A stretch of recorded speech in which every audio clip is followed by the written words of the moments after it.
Bonjour à tous, bienvenue pour la nouvelle édition de l'Extra Club. Aujourd'hui, le sujet qui nous lie tous, comment négocier quand tout s'oppose et que tout le monde s'en mêle. Alors, nous avons la chance d'accueillir Yves Alifa à ce sujet. Yves, je vais bien sûr te présenter. L'idée, c'est quand même d'arriver sur négociation complexe avec multiplicité des acteurs et des enjeux complexes. Alors, Yves, on a la chance de t'avoir comme expert depuis de nombreuses années. Tu es un expert pionnier, en fait, à l'APM. Tu es fidèle et très apprécié des clubs.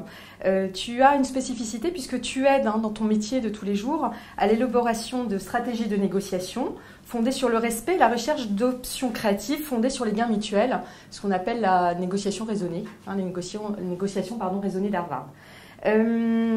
Aujourd'hui, l'idée ensemble, c'est de pouvoir travailler, ou en tout cas vous proposer des facteurs clés de succès et de réussite, mais aussi des erreurs qui sont commises et de les mettre en exergue par rapport à des négociations emblématiques que nous offre l'actualité en ce moment. Et tu t'appuieras peut-être sur 4 exemples particuliers en fait, de négociations actuelles. Nous allons vous proposer un cheminement qui mettra en exergue des négociations réussies et efficaces. Et il y a plusieurs axes pour cette intervention. Alors, on se focalisera sur les questions à se poser. Qu'est-ce qui est difficile? Existe-t-il des outils? Les utilise-t-on? Et puis, les cultures, méthodes et personnes derrière ces négociations. Je commence par une première question, Yves. Qu'est-ce que négocier? Alors, c'est une question fondamentale, puisque nous avons le choix dans la vie quotidienne et dans la vie diplomatique, ainsi que dans les négociations commerciales ou sociales et managériales, de décider de négocier ou de ne pas négocier. Alors, cette question renvoie à 2 situations concrètes que tout le monde rencontre dans sa vie personnelle ou professionnelle. C'est j'ai quelque chose à demander à quelqu'un qui risque de ne pas me le donner. Qu'est-ce que je vais faire? J'ai une chance, c'est de me préparer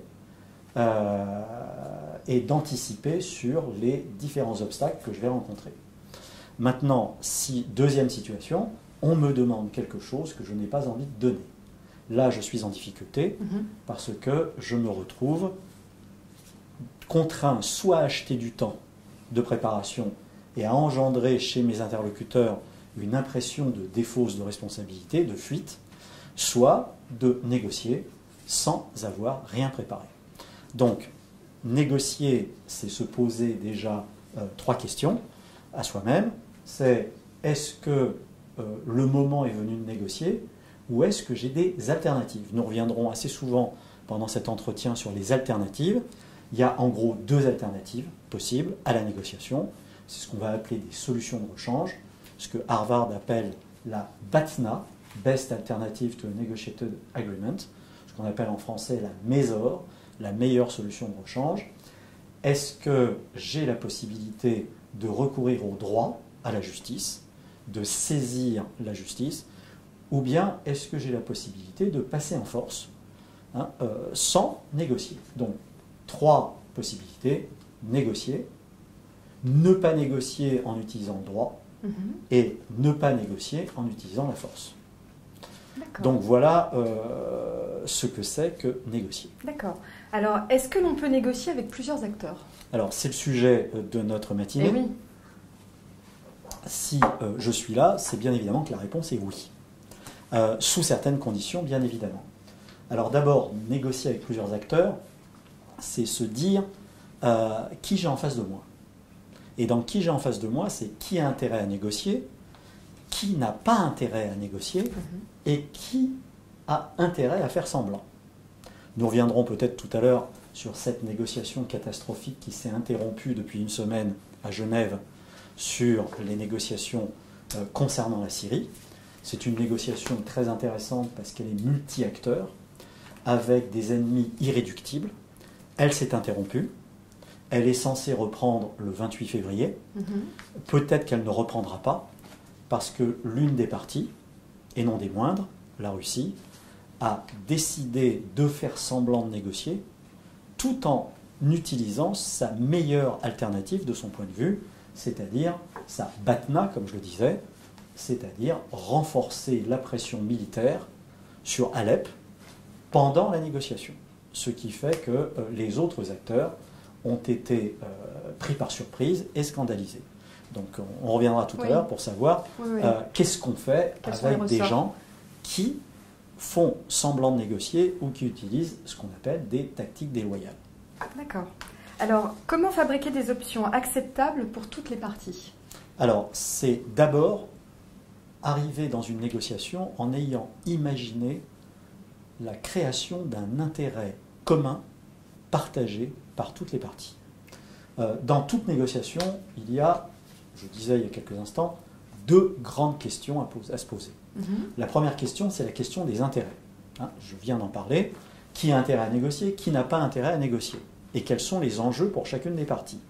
Alors c'est là où il faut considérer que chaque partie ne représente pas seulement elle-même, mais représente plusieurs personnes. Je suis face à un délégué syndical de la CGT. J'ai en face de moi la Confédération Générale du Travail. J'ai en face de moi un délégué syndical et j'ai en face de moi Monsieur X qui, lui, représente ses intérêts personnels. J'ai donc minimum en face de moi 3 personnes. Je négocie face à Monsieur Barack Obama. J'ai en face de moi les États-Unis, les intérêts de la fonction de président et ses intérêts personnels pour sa carrière. On peut décliner ça à l'infini, mais en réalité, c'est souvent beaucoup plus compliqué que ça. Oui. Ce matin, par exemple, dans l'actualité catastrophique qui nous arrive, nous avons appris ce matin que les engagements que Barack Obama, que les États-Unis avaient pris à la COP 21 sont foutus par terre, tout simplement parce que la Cour suprême des États-Unis a retoqué complètement les engagements pris par les États-Unis pour la diminution des gaz à effet de serre jusqu'en 2025. Donc, autrement dit, les États-Unis ne peuvent plus respecter leur engagement pris à la COP 21.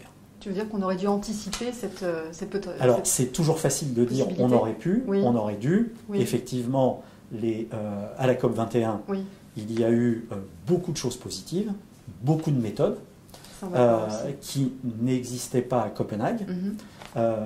Une des réussites de la COP 21, c'est qu'on a pris conscience des erreurs faites à la négociation multi-acteurs sur le climat de Copenhague. On en a tiré des conséquences positives. Par exemple, les politiques sont venus dès le départ cadrer le débat et ont pris des engagements, alors qu'à Copenhague, ils étaient venus à la fin. Donc nous reviendrons probablement là-dessus. D'accord. Mais quand les dirigeants politiques sont venus prendre des engagements politiques au début de la réunion de la COP 21 à Paris, on aurait pu se dire, attention, Barack Obama représente les États-Unis, mais il a derrière lui une opposition républicaine féroce. Il faut peut-être tenir compte que ces engagements puissent être retoqués par le système judiciaire américain. Oui, d'accord, ça c'est pas neutre. Alors, une autre question, que faire quand certains acteurs ont une volonté d'aboutir et d'autres pas? Alors, là c'est une question fondamentale, il y a des personnes qui font semblant de négocier, et il y a des personnes qui sont là vraiment pour négocier. Alors d'abord, dans toute négociation, il y a 3 choses. Il y a le problème à résoudre. Et le problème à résoudre, ça se gère par la fabrication d'un périmètre de négociation. D'accord. Moi, je veux ça, vous voulez ça. Est-ce que nous sommes d'accord ensemble pour trouver des solutions pour résoudre notre problème commun? J'ai un problème, tu en as un autre. Associons ces problèmes et validons d'abord si nous avons la volonté de trouver des solutions derrière. Ça doit être explicite, hein, c'est ça? Ça doit être explicite dès le départ. Alors, par exemple, dans les négociations sur la Syrie, ça a été expliqué dès le départ. Est-ce que vous, les Russes et les Iraniens, on dit les Américains, les Saoudiens et les Turcs, entre autres, est-ce que vous êtes d'accord pour ouvrir une négociation à Genève? Et sur les sujets suivants, on pourrait prendre ça par le but humanitaire, c'est-à-dire desserrer l'étau dans les villes encerclées, créer des couloirs humanitaires pour sauver la vie des civils. La Russie et l'Iran ont dit oui, nous sommes d'accord pour travailler sur ce sujet, mais derrière, il y a un deuxième problème, c'est ce qu'on appelle les tactiques déloyales. Alors les tactiques déloyales, les personnes qui m'écoutent les connaissent aussi bien que moi. Elles sont nombreuses. Un de mes confrères en a identifié 254. 254 tactiques déloyales. On peut les classer en trucage, attaque et obstruction. Alors les trucages sont les plus nombreux. Les attaques sont peu courantes mais peuvent exister. Et elles ne sont jamais utilisées quand une personne fait semblant de négocier. Et on peut se poser la question aujourd'hui, est-ce que les Russes et les Iraniens n'ont pas fait semblant de négocier pour continuer à avancer leur pion? D'ailleurs, je voudrais citer un médiateur de l'ONU qui s'appelle Lakhdar Brahimi, qui a été, je dirais, le prédécesseur de l'actuel médiateur international Staffan de Mistura, qui vient relativement d'échouer dans la négociation de Genève. Donc Lakhdar Brahimi, qui a, je crois, plus de 80 ans, et à qui on a posé la question sur que pensez-vous de la négociation multi-acteurs et enjeux multiples qui se déroule aujourd'hui à Genève. Et il a répondu, Bachar el-Assad, les Iraniens, sont venus négocier pour faire plaisir aux Russes. Alors, donc, on est dans le cas de figure où la question que Françoise posait, qui était volonté d'aboutir ou la pas, volonté d'aboutir ou pas, il y a des gens qui font semblant d'exprimer une volonté d'aboutir. Comment vider cet abcès dès le départ? Je disais, d'abord valider le périmètre de négociation et ensuite identifier les processus déloyaux. Si c'est un trucage, le mettre à nu. Problème, ne pas leur faire perdre la face. Si c'est une attaque, la détourner. Si c'est une obstruction, la contourner. Bien. Voilà ce qu'on peut faire. Alors, une dernière question, après répondre à vos questions. Qu'est-ce que l'on fait quand, pendant la négociation, des parties utilisent le droit ou la guerre? Est-ce que tu peux... Alors, si jamais on a vidé l'abcès dès le départ, si jamais on a identifié les tactiques déloyales et qu'on les a nommées, ça signifie qu'en cours de négociation, on va pouvoir les recadrer. Messieurs les Russes, nous sommes extrêmement surpris de voir que vous avez mobilisé des avions, que vous avez effectué des bombardements, que vous avez encerclé Alep, alors que vous vous étiez engagé à travailler sur un cessez-le-feu. Comment se fait-il qu'aujourd'hui, c'est ce qu'on appelle le recadrage, comment se fait-il qu'aujourd'hui, vous n'ayez pas respecté vos engagements? Alors bien évidemment, nous allons rencontrer ce qu'on appelle de la mauvaise foi, et il va donc falloir gérer la mauvaise foi. Je dirais que tout est possible tant que le lien n'est pas rompu. D'accord. Rien n'est possible en négociation. Je crois que c'est peut-être une question qui arrivera. Rien n'est possible quand le lien est rompu. Autrement dit, tant qu'on se parle, il est possible de revenir à une négociation raisonnée.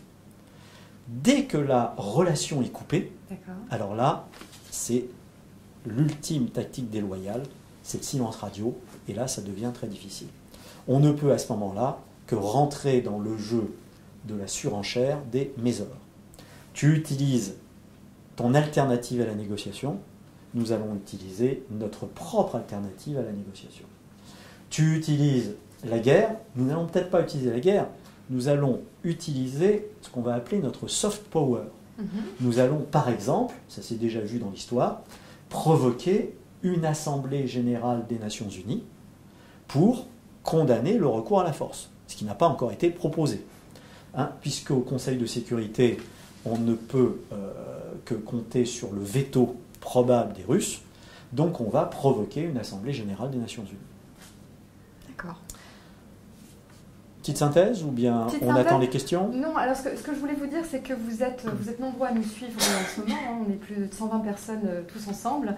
L'idée, c'est évidemment répondre aux questions et vous pouvez liker les questions qui vous intéressent et en poser en supplément. Donc je voudrais commencer pêle-mêle finalement, Yves, si tu es d'accord, par répondre donc à nos dirigeants. Je commence par une question. Alors, pêle-mêle, on verra à quelle peut-être négociation en particulier tu peux raccrocher cette question. Comment démarrer une négociation lorsque l'interlocuteur est opposé par principe au sujet? Alors ça, tu viens de l'évoquer, voilà. Plus ou moins. Oui et pas tout à fait, parce que là, c'est une Ah. question très précise qui n'implique pas automatiquement le multi-acteur D'accord. et enjeu complexe. D'accord. Je suis face à un interlocuteur qui est présent et qui exprime, si j'ai bien compris, je reformule, qui est présent et qui exprime son opposition totale à la négociation. Et qui m'annonce que sa position est idéologique et que je ne parviendrai pas à l'en faire changer. Là, il n'y a pas de miracle. Il y a une technique très simple. Comme on le verra au cours de cet entretien, la négociation, c'est à la fois une question de méthode, donc de technique, une question de personne et une question de culture. Je ne peux pas changer la culture de l'autre qui a une idéologie complètement contraire à la mienne. Ouais. Je ne peux pas changer la personne qui est en face de moi. Par contre, je peux, en utilisant une méthode, la faire se rapprocher de moi. Quelle méthode, par exemple? Eh bien, acheter son message avant de vendre le mien. Très souvent, les négociations sociales, par exemple, commencent par le discours de la direction. Et le discours de la direction est très souvent, en ce moment, par exemple, dans toutes les NAO qui sont lancées, c'est la saison des NAO, ça commence souvent comme ça. La situation est difficile, les chiffres sont mauvais, la conjoncture est mauvaise, nous n'avons pas de visibilité, nous ne pourrons donc pas vous proposer cette année d'augmentation générale.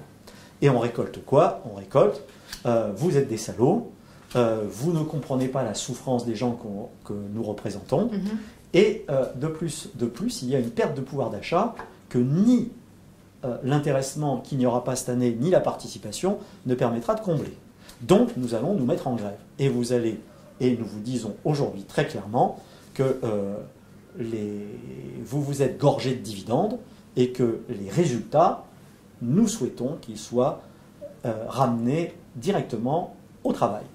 Alors ici, il y a deux possibilités. Oui. Soit je rentre dans une spirale argumentative, je vous ai compris, mais je ne suis pas d'accord, voici mes arguments qui s'opposent aux vôtres, nous rentrons dans une spirale de surenchère et on va dans le mur, alors qu'il y a une autre possibilité, acheter le message de l'autre avant de vendre le sien. C'est exactement ce qui s'est passé à la COP21. Et c'est pour ça que ça a fonctionné.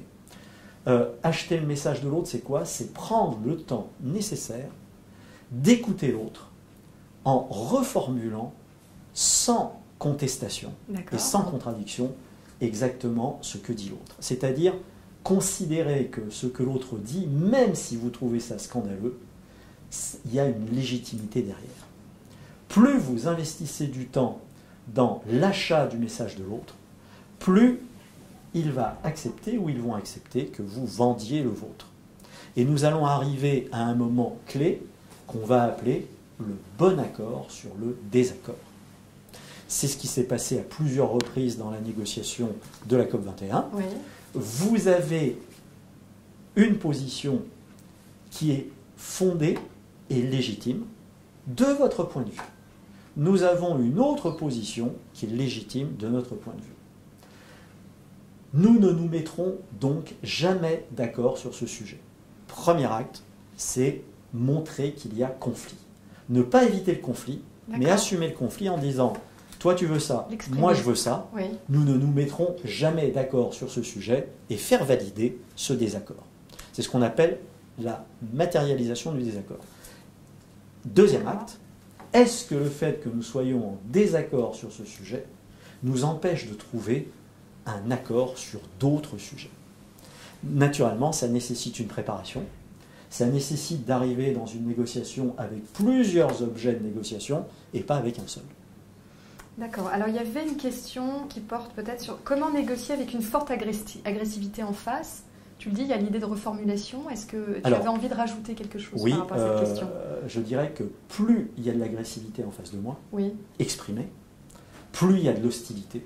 Je dirais même jusqu'à plus il y a de l'insulte, plus il y a des attaques, plus je vais réinterpréter ces attaques et cette agressivité comme une demande d'aide au secours. Nous avons de la chance d'avoir des gens qui nous insultent. D'accord. La pire des situations en négociation, c'est quand les personnes ne sont pas là et ne nous parlent pas. D'accord, d'accord.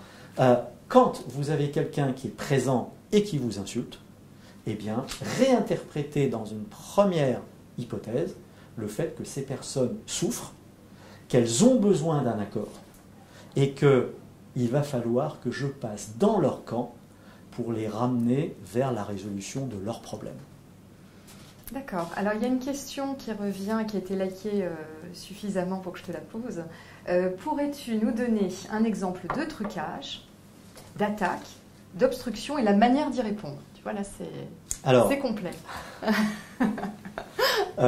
On va commencer par l'attaque, hein, puisque c'est la plus facile à gérer. Oui.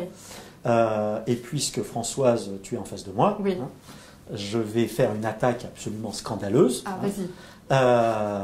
Écoutez, Madame Garcia, ça fait à peu près 1 heure que nous sommes en situation de négociation, et je me pose des questions à plusieurs reprises.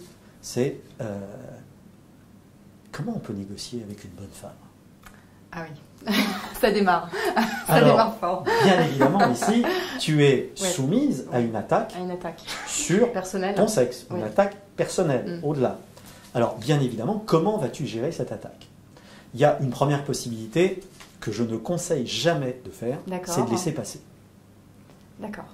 Il y a une deuxième réaction que je ne conseille jamais, c'est de dire « Pourquoi vous dites ça ?» Okay. Par contre, il y a une troisième possibilité qui est de dire « Monsieur Alifa, vous considérez qu'il est impossible de négocier avec, comme vous dites, une bonne femme. » C'est-à-dire, la technique, ça va être se mettre au balcon. En posant une question sobre et atonale vis-à-vis de l'autre, en répétant exactement ce qu'il vient de dire, et en prenant la partie la plus outrancière. On met l'autre devant les conséquences de ce qu'il vient de dire, et on lui dit, très simplement, vous pensez donc qu'il est difficile de négocier avec une bonne femme. Il n'est pas impossible qu'à ce moment-là, la personne se rend compte qu'il est allé très loin, et dise, excusez-moi, c'est pas ce que je voulais dire. Et donc, Françoise, tu vas pouvoir recadrer en disant, très bien, que vouliez-vous dire?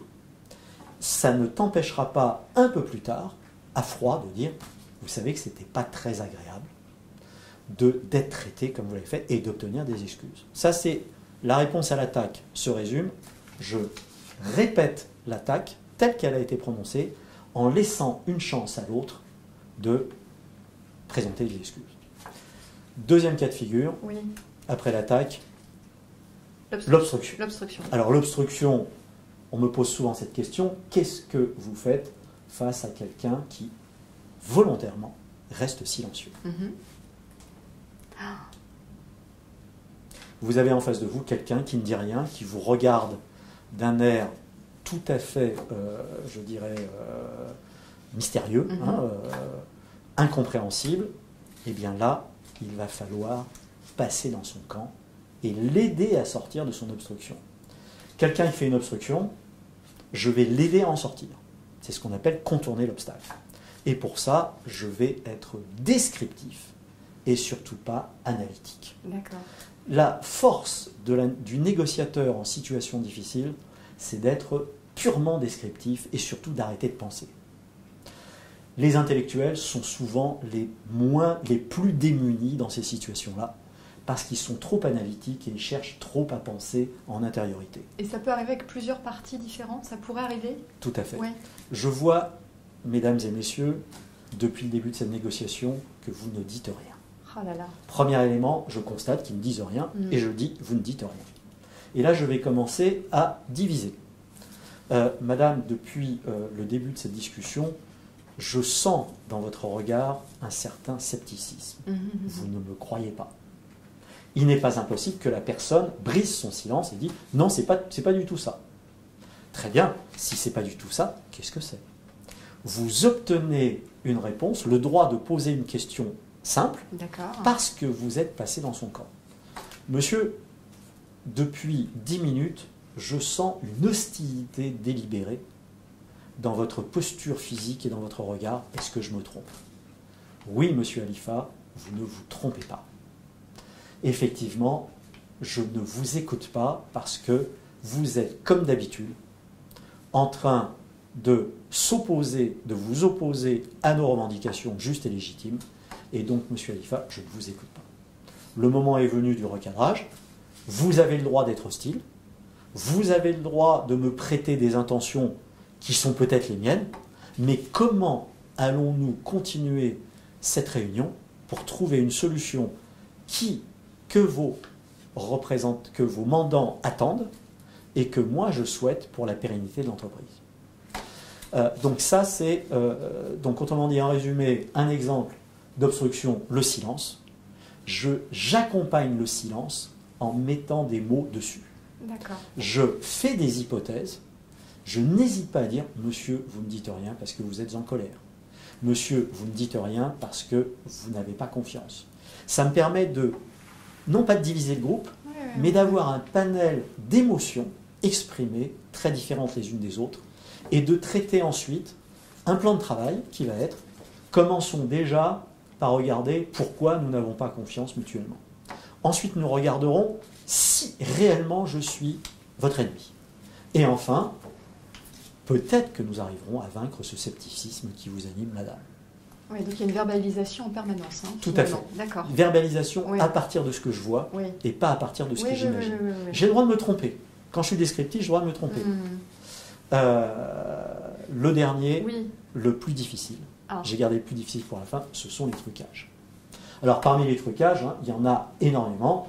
Il y a par exemple, j'en parle souvent, le mensonge. Le mensonge délibéré. Le mensonge délibéré. Monsieur Alifa, vous avez dit récemment dans un journal que de toute manière, la CGT, on ne pouvait pas négocier avec eux. Très bien. Vous mettez sur la table aujourd'hui un élément factuel. Est-ce que nous pourrions prendre le temps de nous rencontrer tous les deux, en dehors de suspendre cette réunion, et de regarder, vous et moi, quelles sont les sources sur lesquelles vous vous appuyez. Autrement dit, il s'agit, quand quelqu'un utilise un trucage, il s'agit, et qu'on est plusieurs acteurs, il ne s'agit surtout pas de le mettre en difficulté devant les autres. Surtout s'il a menti. Beaucoup de personnes utilisent les mensonges délibérés en se disant que de toute manière, pendant la réunion, on n'aura pas le temps de vérifier et qu'il n'y a pas de fumée sans feu et qu'il en restera toujours quelque chose. Et c'est une méthode de déstabilisation. En fait. Voilà. Donc l'idée, c'est dès que vous avez la perception que l'autre ment, vous faites un break sur le fond et vous provoquez une suspension de séance pour vous expliquer d'homme à homme ou d'homme à femme avec le fauteur de trouble, indépendamment des autres, pour essayer de lui sauver la face. D'accord. Alors, une prochaine question qui nous taraude. La manipulation, un concept nécessaire à la négociation, point d'interrogation. Alors, on doit souvent te poser la question. Les manipulations sont nombreuses et variées. Oui. Et je répondrai de manière, je dirais, amorale, qui choquera peut-être certains.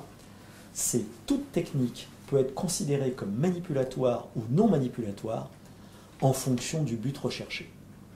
Si la technique que j'utilise a pour but de faire perdre la face à l'autre, a pour but de rouler l'autre dans la farine, a pour but de lui faire les poches, c'est réellement une technique manipulatoire que je vais m'interdire.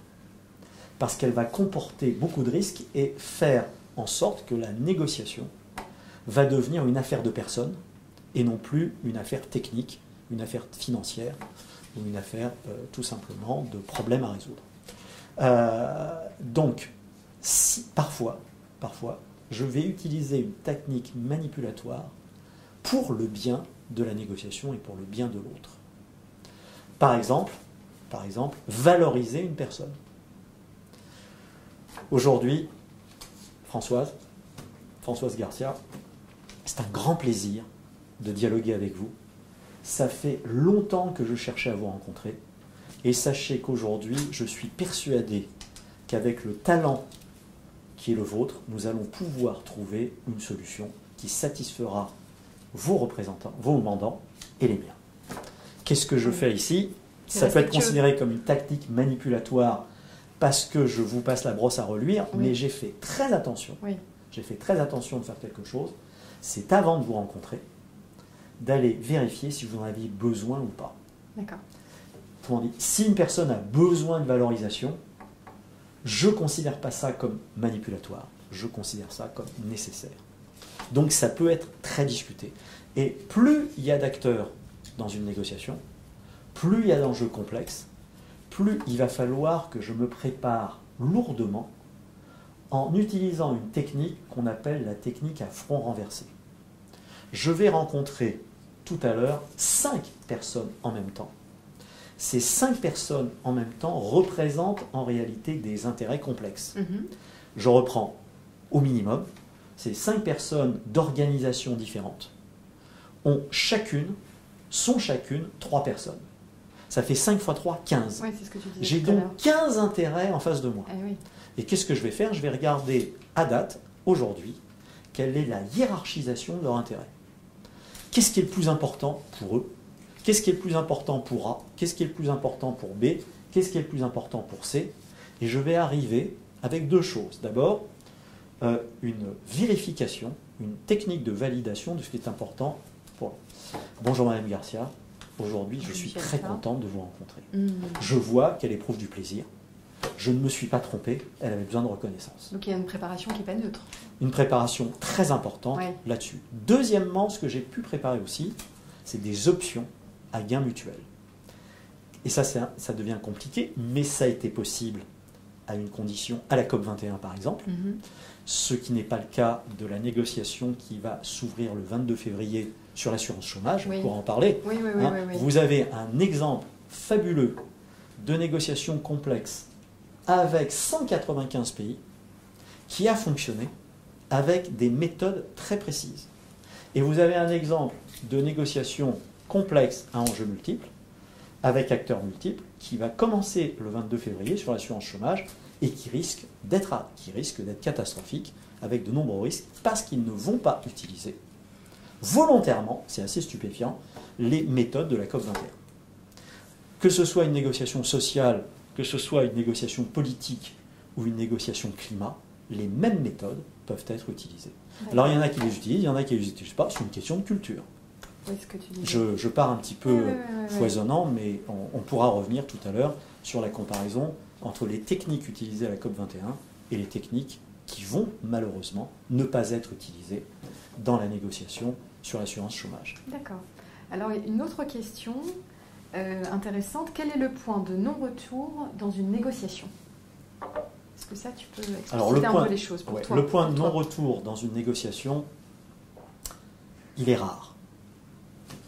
Apparemment, il est sur la table. Nous avons décidé de rompre cette négociation parce que des mots trop lourds, trop agressifs ont été utilisés, ou parce que la confiance est rompue, ou parce que, on va dire, le lien est complètement rompu. Alors là, nous avons la possibilité de renouer ce lien de manière différente. Renouer ce lien en faisant une suspension de séance et en présentant ses excuses. En négociant avec soi-même, en se disant, s'il y a eu rupture, point de rupture, d'abord c'est à cause de moi. Même si j'ai 2% de responsabilité et que l'autre a 98% de responsabilité, je vais d'abord endosser mes 2% de responsabilité et là le miracle risque d'opérer, les autres assumeront leurs propres responsabilités et nous pourrons nous retrouver. Naturellement, il faut du off. Ça ne va pas se passer dans une négociation ouverte et transparente. Il va falloir faire des groupes de travail, faire aussi ce qu'on fait trop peu souvent dans les négociations sociales ou même dans les négociations commerciales, un débriefing d'après-conflit. Mesdames et messieurs, aujourd'hui, nous allons rompre cette négociation.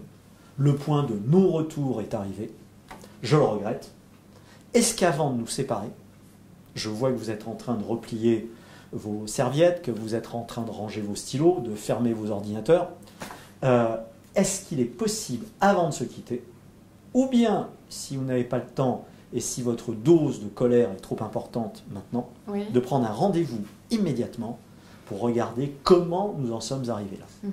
Le débriefing d'après-conflit permet de renouer le lien. D'accord. Alors, ça c'est l'histoire du point de non-retour. Alors, le point de non-retour peut être réglé aussi d'une autre façon, la médiation. Alors attention ici, la France n'est pas habituée à la médiation. Et je vais prendre un exemple catastrophique qui est arrivé dans l'actualité récente. Tout le monde est au courant, ou tout le monde l'a vécu à titre personnel, le conflit entre les taxis et les VTC. Le conflit des taxis et des VTC remonte assez loin, hein. Juste un petit historique. Oui, L'État a distribué au compte-gouttes pendant de nombreuses années des licences gratuites aux chauffeurs de taxi. Les chauffeurs de taxi arrivant progressivement à la retraite ont vu le quota de taxis en circulation qui était maintenu par l'État, se sont retrouvés en train de vendre aux nouveaux entrants leur licence aux environs poids moyen 200 000 à 300 000 euros. Le problème, c'est que entre-temps, qu'est-ce qui s'est passé? Eh bien, il y a eu une offre technologique qui est arrivée, les smartphones, les applications, la géolocalisation, la mise en place de plateformes, est arrivée pas n'importe comment pour répondre à la demande qui n'était pas satisfaite par cette raréfaction de taxi. Qu'est-ce qui s'est passé? Changement d'économie, nouvelle économie face à l'économie traditionnelle. Une partie des taxis se trouve donc paupérisés par rapport à la revente de leur licence. Pendant ce temps-là, les VTC arrivent sur le marché en masse et l'État est mis en demeure de gérer cette nouvelle situation. Alors, nous sommes en 2014, je termine juste, nous sommes en 2014 et il y a une loi qui est censée, la loi Thévenoud, qui est censée tout régler. Le problème, c'est que y avait-il une véritable volonté politique derrière? En tout état de cause, on sent bien que depuis 2014, les VTC ont profité de leur situation, les taxis se sont énervés, et tout le monde a utilisé sa mésore et sa batna, c'est-à-dire bloquer les rues, bloquer les aéroports. Et là, le gouvernement a choisi le médiateur. Mais le médiateur français typique, c'est qui? Eh bien, c'est quelqu'un qui représente l'État. Donc en réalité, ce n'est pas un médiateur. Un médiateur doit être indépendant des parties, neutre, impartial, neutre et utiliser la confidentialité. Or, ça a été exactement l'inverse. Il a été nommé par le gouvernement, le médiateur a été nommé par le gouvernement, donc il est susceptible d'être soupçonné de représenter les intérêts du gouvernement. Donc la neutralité et l'impartialité sont mises à mal, et surtout, confidentialité. Eh bien, le médiateur a annoncé par un tweet que les plateformes numériques veulent imposer le monde sans règles à la République, et la République sera toujours plus forte. Donc, à partir de là, bien évidemment, le médiateur n'a fait qu'envenimer la situation. Alors, qu'est-ce qu'on peut faire quand il y a rupture de lien? Plutôt que d'envoyer un faux médiateur, c'est organiser un groupe de travail avec toutes les parties. Et l'État prend le rôle de régulateur, mais assume son rôle de partisan. D'accord, je t'ai interrompu. Non, pardon, je voulais juste préciser que Nicolas Bouzou nous disait que s'il y avait ubérisation, c'est parce qu'il y avait une offre déficiente de service et que de ce fait, voilà, les VTC s'étaient engouffrés dans la brèche parce qu'il y avait une offre qui n'était pas à la hauteur. C'est ça. Mais y a-t-il, deux questions, y a-t-il vraiment une volonté politique d'accompagner cette ubérisation et de la réguler? Il y a un doute. Et en plus de ça, les techniques pour gérer le conflit sont-elles les bonnes? Oui, et oui. Là, ma réponse est non, ce n'est pas les bonnes. Alors, une question très intéressante qui a été likée beaucoup de fois. Négociation très affective. Comment négocier en milieu professionnel lorsqu'on a des relations très affectives avec la ou les personnes? L'affectif, c'est bien. Aujourd'hui, j'ai bon espoir que, comme je citais tout à l'heure, Lakhdar Brahimi, ancien médiateur de l'ONU, qui part du principe que la négociation de Genève peut redémarrer sur la Syrie parce que des ennemis russes, iraniens, des négociateurs russes, iraniens, américains, saoudiens, turcs, syriens, se sont parlé et ont appris à se connaître individuellement. Une confiance interpersonnelle, affective, s'est nouée. Et donc, dans une négociation, ne pas oublier que si c'est une question de méthode, c'est aussi parfois une question de personne. Donc l'affectif peut être un socle, un pivot, pour relancer une négociation. Tout le problème, c'est que cet affectif ne soit pas utilisé comme du chantage. Madame Garcia, aujourd'hui, nous venons de terminer un round de négociation. Je pense que nous nous faisons confiance mutuellement. Ce n'est peut-être pas la peine de faire un compte-rendu. Ah oui. Et naturellement, Françoise, vous me dites, je dis vous volontairement, vous me dites, mais monsieur Alifa, il faut absolument faire un compte-rendu. Hein, c'est comme ça, c'est les procédures. Et moi, je vous dis, Françoise, en vous prenant la main comme ça, Françoise, je vous regarde dans les yeux, entre nous, est-ce que vous me faites confiance ou pas? Oui. Alors à ce moment-là, le piège est massif, c'est un trucage, c'est une tactique déloyale. D'accord. Si je réponds oui, je vous fais confiance, vous avez perdu. Si vous me répondez non, je ne fais pas confiance, la rupture est consommée. Donc comment faire? Séparer la relation du problème à résoudre. Monsieur Alifa, à titre personnel, bien évidemment, je vous fais confiance. Et d'ailleurs, tout prouve depuis le début de cette négociation que nous nous apprécions mutuellement. Maintenant, vous représentez un certain nombre de personnes. Et je reviens toujours à on est minimum 3 dans une négociation. Oui. Minimum. Hein. Oui. Et je représente ici des intérêts qui ne sont pas présents et qui ne comprendraient pas qu'il n'y ait pas un compte-rendu. Donc, autrement dit, l'affectif, c'est un socle positif, c'est un levier, mais attention, soyons vigilants pour qu'il ne devienne pas instrumentalisé sous forme de chantage. Oui, d'accord. Alors, je continue les questions. Que pensez-vous des négociations qui, dès le départ, sont faussées, car le but est au final de perdre du temps et de ne pas trouver d'accord? On revient sur peut-être un trucage Alors, nous avons ici, je dirais, ce qu'on appelle les postures en négociation. D'accord. Qu'on va retrouver très souvent dans des négociations sociales. Alors, je vais prendre l'exemple de... j'ai bossé un petit peu et j'ai regardé un petit peu quelle est l'actualité proche. Eh bien, c'est la négociation sur l'assurance chômage qui commence le 22 février. Et je vais lire quelques phrases pour illustrer ma réponse. Éric Aubin, négociateur de la CGT, a déclaré que la première réunion de négociation commencera le 22 février à 14h30 et devra servir à définir la méthode, le programme, le calendrier et à entendre les déclarations politiques des organisations syndicales et patronales. Information confirmée par l'homologue d'Éric Aubin de la CGT, Véronique Descaques, qui représente la CFDT. Donc, autrement dit, ça démarre bien. Ça démarre bien. Nous avons une déclaration commune de 2 organisations syndicales, comme quoi on va devoir définir la méthode, le programme, le calendrier, et entendre les déclarations politiques des organisations syndicales. D'accord. Alors, déjà, il y a un petit point, c'est entendre les déclarations politiques des organisations syndicales. Est-ce que la première réunion va servir à quelque chose? Elle va servir, du point de vue de la CGT et de la CFDT, à faire des déclarations. Est-ce qu'on peut considérer que ça sert à quelque chose ou pas? Puisque ces prises de position, nous les connaissons. Je dirais, laisser parler les gens, les laisser exister, c'est un incontournable. Je reviens à la négociation de la COP21. Donc il ne s'agit pas de perdre du temps, en fait, c'est ça? On ne perd jamais de temps quand on laisse parler les gens. D'accord. C'est même pas les écouter là, c'est les laisser exister. Ce n'est pas une perte de temps. Même si vous savez à l'avance ce qu'ils vont dire, les gens ont besoin d'exister. D'ailleurs, il y a un paradoxe en négociation, c'est que moins vous avez à donner, moins vous avez à négocier. Vous savez très bien que vous allez rentrer dans une négociation et que vous n'allez rien donner du tout parce que vous ne voulez rien donner ou vous ne pouvez rien donner. Vous devez impérativement dégager beaucoup de temps. C'est moins j'ai à donner, plus la négociation doit durer. Pourquoi? Parce que les gens ont besoin d'exister. Besoin de reconnaissance. Alors, pour continuer sur cette question, oui.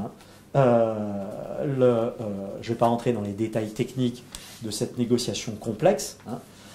Il y a Michel Sapin, ancien ministre du Travail, je reprends quand il était ministre du Travail, qui avait annoncé à corps et à cri à la question « Qu'est-ce que c'est que la négociation sociale pour vous ?»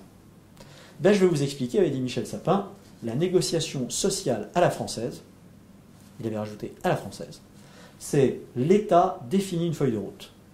Il la transmet aux partenaires sociaux. Les partenaires sociaux, deuxième étape, en discutent.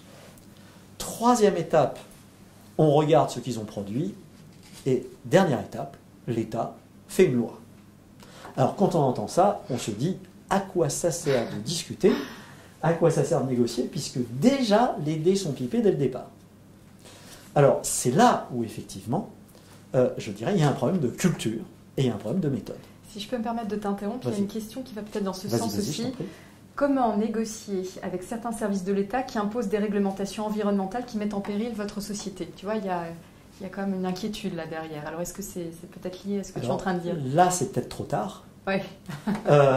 Et les entreprises devraient, je dirais, effectuer en amont cette négociation dans ce qu'on appelle le lobbying. Oui, d'accord. Mais quand la règle tombe, on se retrouve dans une situation de négociation extrêmement difficile, voire impossible. C'est obtenir une exception à la règle. C'est pas impossible, mais il va falloir faire très attention. On ne peut jamais contester seul une réglementation. On peut essayer d'obtenir, sous certaines conditions, une exception à la règle. D'accord.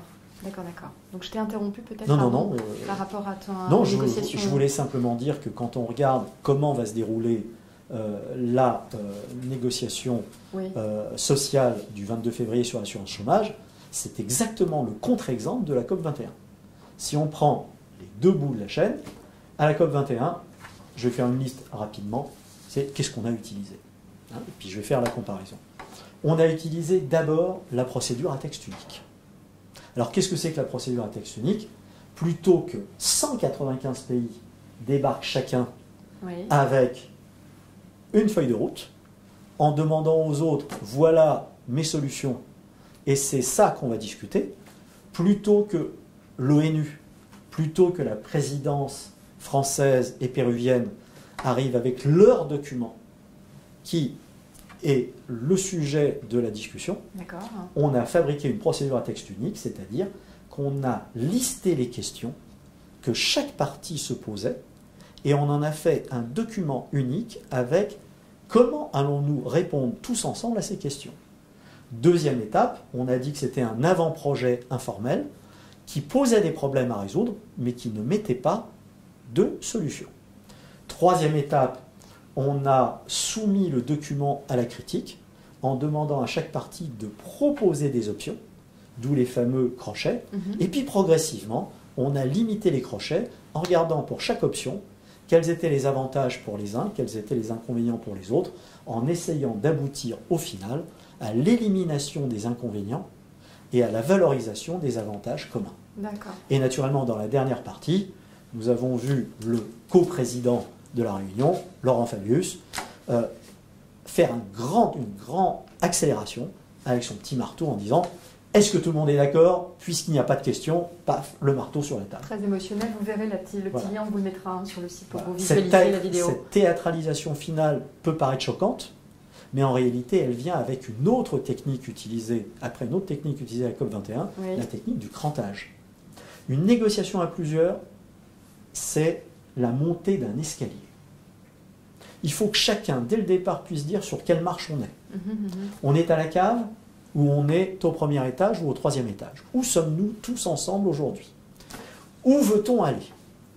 On veut aller au 6e étage. Très bien.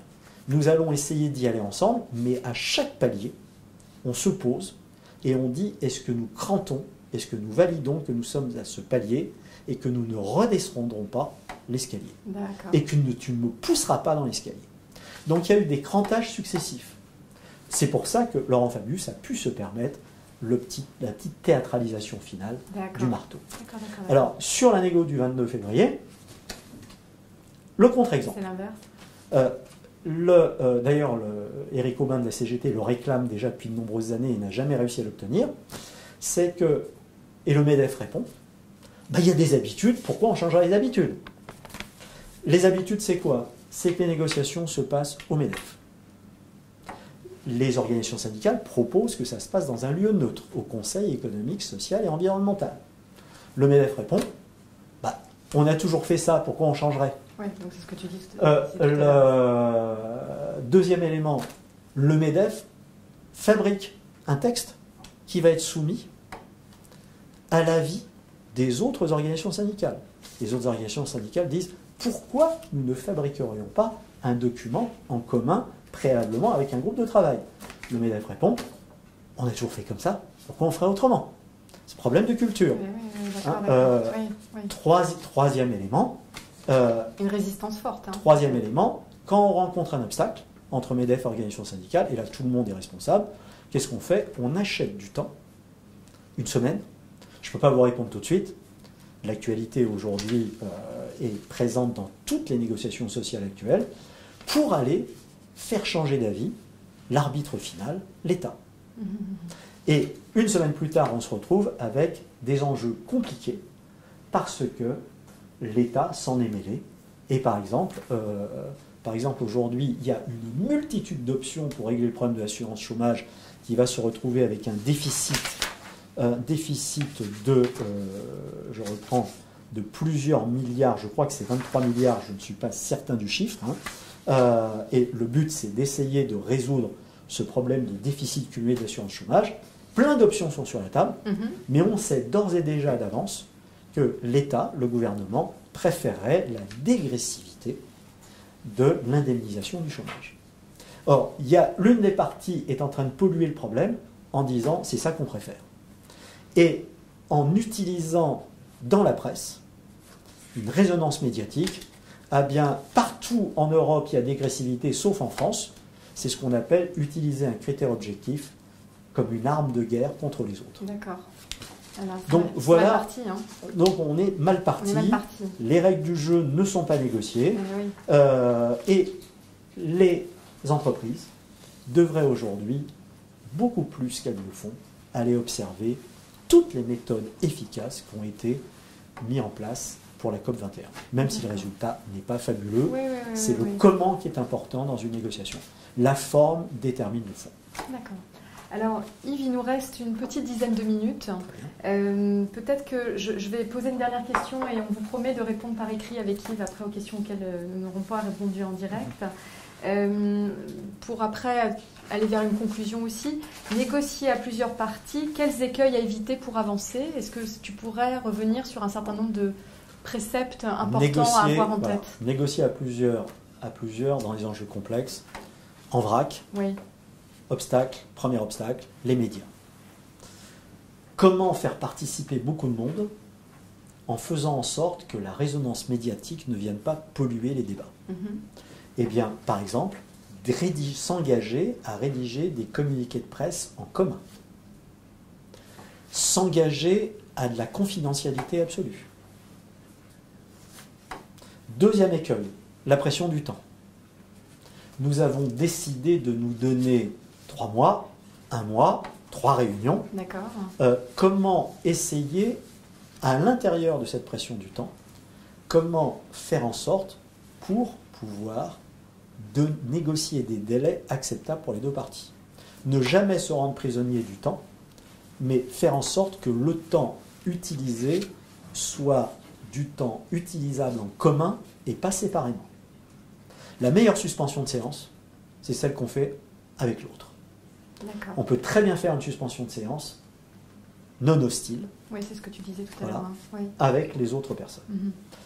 Multiplicité des acteurs, prévoir, multiplicité des acteurs qui ne s'aiment pas, qui se détestent cordialement et qui sont présents à la négociation parce qu'ils ne peuvent pas faire autrement. À ce moment-là, comme à la négociation de Genève, ce qui avait été préparé, ça s'est déjà vu à plusieurs reprises dans le passé, c'est faire des espaces séparés où les gens ne se rencontrent pas et on fait une circulation de documents. Hein, il y a une négociation très célèbre qui s'est passée il y a pas mal d'années à Rambouillet, où le château de Rambouillet a été complètement bouleversé dans sa structure. Il y avait des parties qui ne voulaient même pas respirer le même air que les autres. Ils ne voulaient jamais se rencontrer, et la négociation a été utilisée par écran interposé. D'accord, c'est une bonne solution. Les prises de position publiques irréductibles. Par exemple, dans la future négociation sociale, une déclaration d'une des parties, d'un membre du gouvernement, qui dit « de toute manière, nous devons réduire impérativement, sinon Bruxelles s'en mêlera ». Éric Aubin de la CGT dit, on lui dit « mais là, vous êtes prisonnier d'une prise de position réductible ». C'est pas grave, je comprends. Il est obligé, c'est dans son rôle. Accepter, mais aussi le dire entre soi, entre nous, que je vais être obligé de faire une prise de position irréductible publique, mais ne t'inquiète pas. Hein, ça fait partie de mon rôle. Oui, d'accord. Pénurie d'idées. On n'a pas d'idées. On est bloqué, il n'y a que des divergences d'intérêts, on n'a pas d'idées. Faire des réunions mixtes de second niveau, non pas avec les négociateurs en charge du domaine, mais avec des sous-fifres, hein, si vous voulez, qui vont se réunir uniquement pour produire des idées. Et là, il y a un incontournable dans une négociation complexe, c'est qu'il faut absolument séparer le moment de la production d'idées du moment de la sélection des idées. On se réunit d'abord le temps qu'il faut pour fabriquer des options, pour être créatif, sans les juger, sans les jauger. Dans une deuxième réunion, on prend les options, une par une, et on regarde les avantages et les inconvénients pour chacune des parties. Et dans une troisième réunion, on choisit le package à gain mutuel. D'accord. Alors, il y avait une question d'ailleurs. Hein. Qu'entendez-vous par préparer des options à gain mutuel? Alors, préparer des options à gain mutuel, c'est prendre plusieurs solutions en regardant pour chacune d'entre elles les avantages et les inconvénients. D'accord.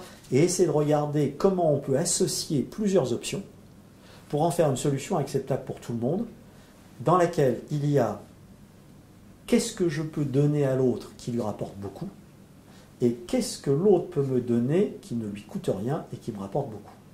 C'est ce qu'on appelle des phénomènes de compensation. Je fais une petite incidence.